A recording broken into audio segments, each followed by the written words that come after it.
have you had any experiences yourself with phenomena or anything you'd like to share? Sure, I have. Yeah. Okay.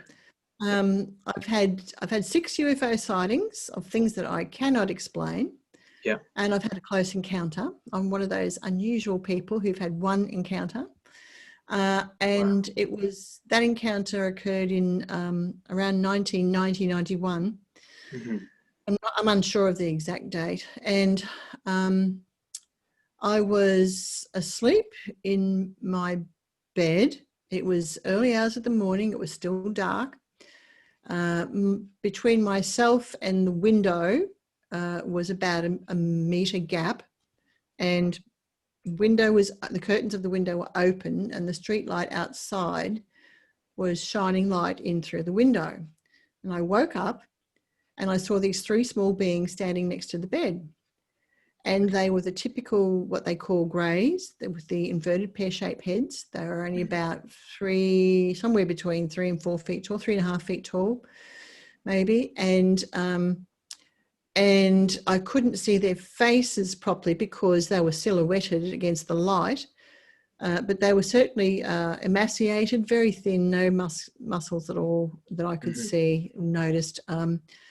But I somehow have this strange memory, and I don't know how, if I couldn't see their faces, of these very big eyes that sort of, wrap around eyes. And I was terrified, absolutely terrified. And I just sort of woke up, saw them, and I'd been talking to people, not many then, not many at all. Because that was, I'd only been involved for 2 to 3 years in the organisation. I'd only just started going out into the field and doing investigations. But and I'm just saying that because people will say, oh, you're just reflecting, what these people were telling you about their close encounters, and you're just making it up in your own mind, etc., etc. Well, that's a possibility because I told myself it was a hallucination for 15 years. But then I just pulled the sheet up over my head and I started saying the Lord's Prayer, which I'd learned at Sunday school, but I'd forgotten that I still knew it. And it was like an automatic response. I didn't even think to say this prayer. It just happened. I don't know where it came from. It came within the depths of me somewhere. And the next memory I have is waking up in the morning, getting up, not having any memory of what was going on, saying to my little girl at the time, and it was after lunch that something, and I'll be damned if I know what it was, but something triggered that memory and it just flooded back in an instant. And I went, whoa, that's right, that happened. And I've since had quite a few thoughts about it. One main one is, how does a person go to sleep when they're terrified? The heart beating out of your chest, completely terror-struck to the core.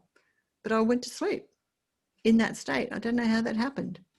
So my ex-husband was in the bed at the time. He was had sleep problems, severe sleep problems, and I only had to breathe the wrong way and he would be awake. Well, he didn't budge. And, when I pulled that sheet up over my head, he should have woken up. No, nothing. So, yeah, it was a very strange experience. I don't know what it was, what happened, but that's it. And it was just them appearing in the room? Yep, just standing there looking at me. Do you remember waking up? Yeah, At I was all? awake because my eyes were open like saucers, at Yeah. what I was seeing, just the terror of seeing something that was so not human. It's a very strange experience. I likened the terror to waking up and seeing a Bengal tiger with those big bangs, and just looking at you. What do? You don't move. Yeah. You don't try and defend yourself, because the moment you move, that thing's on you. But I moved, pulled the sheet up over my head, and I can't see it. I don't know why. I don't even know what I was thinking, actually. And yeah, it's a very strange experience. Yeah. And I haven't had another experience since. Yeah, that's bizarre. I mean, Yeah.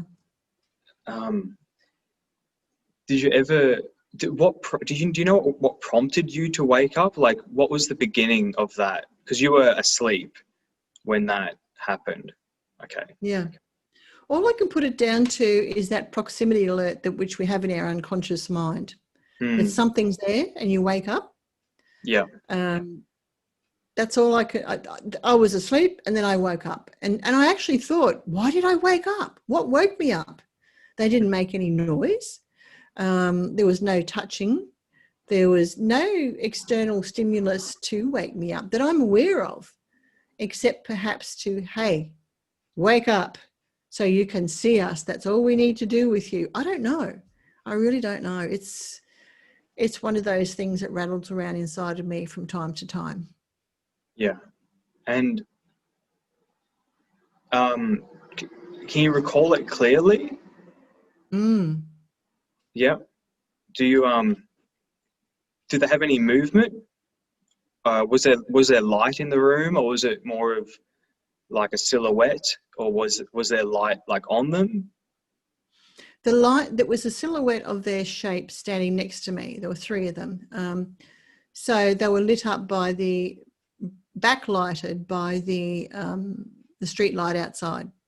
So it's Yeah. just like looking at black silhouettes. But strangely, I had this memory of their eyes. So I don't know how that fits together. Maybe something else went on. I don't know.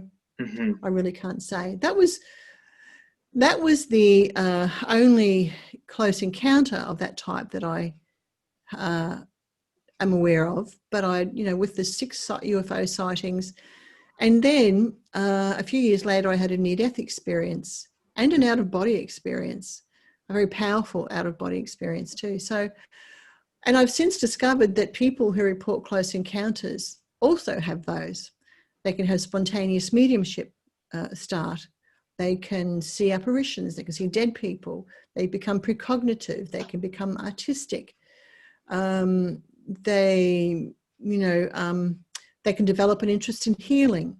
It's like that close encounter experience acts as a catalyst to potentiate themselves, who they really are inside, and bring it out, and catalyze those higher faculties that like are extrasensory perception, precognition, those sorts of things.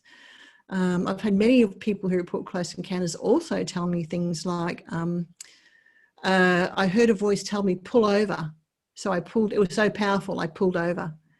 And this huge truck went by. And if I'd stayed on the road going around this corner, it would have taken me out. Those sorts of things. So what's really going on? I don't know.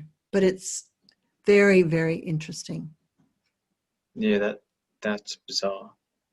Just yeah, I'm just going to focus on that experience for a little bit. If it's not distressing at all or anything No. like that. Yeah. Okay. So there was no movement. Would you say the memory? How long was the encounter? A few, like 10 seconds. Oh, no, it would have been, well, it's hard to know precisely, but it would have been, yeah, it could have been up to 15 seconds, something like that. It was just the waking up, the eyes seeing these beings standing next to me, and just like, moments of, the mind computing, trying to understand what it's looking at. And going through the files of the unconscious, going, what is this? Flicking through, trying to Yeah, match what you're seeing with, some sort of memory. There was none. yeah. And then it was long enough for me to start saying the Lord's Prayer in my mind. I didn't say it verbally. And then pull the sheet up slowly over my head. So, yeah, it could have taken about 15 seconds. Okay. And did you I ever?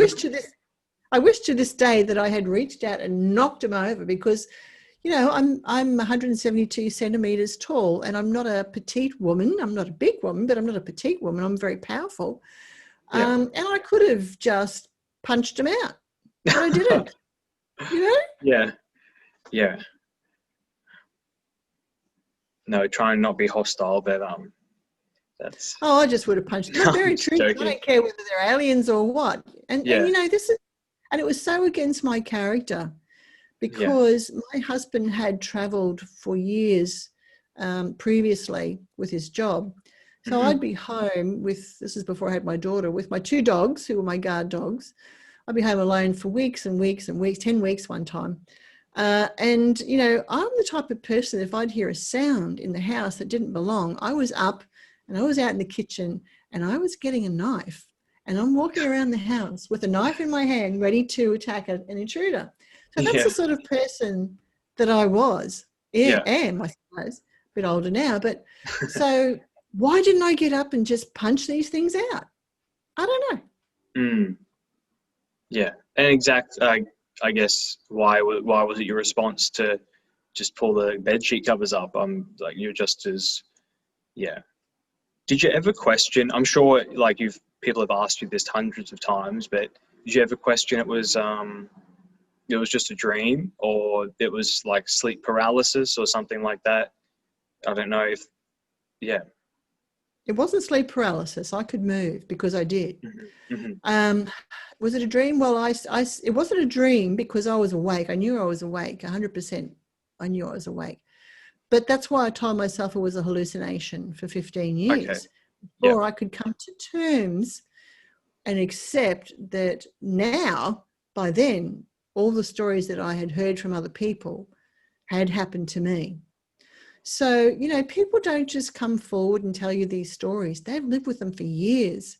So by the time they come forward and tell you, they can seem sometimes a little blasé about it because they've lived with it. Yeah. And that's why you've got to train your mind to just, you know, be receptive. Because if they do sound a bit blasé, which some do, some have, Yeah. you think, oh, they're just making this up. No, they've lived with it for a long time, and they've finally got to a point in their life where they want to talk about it.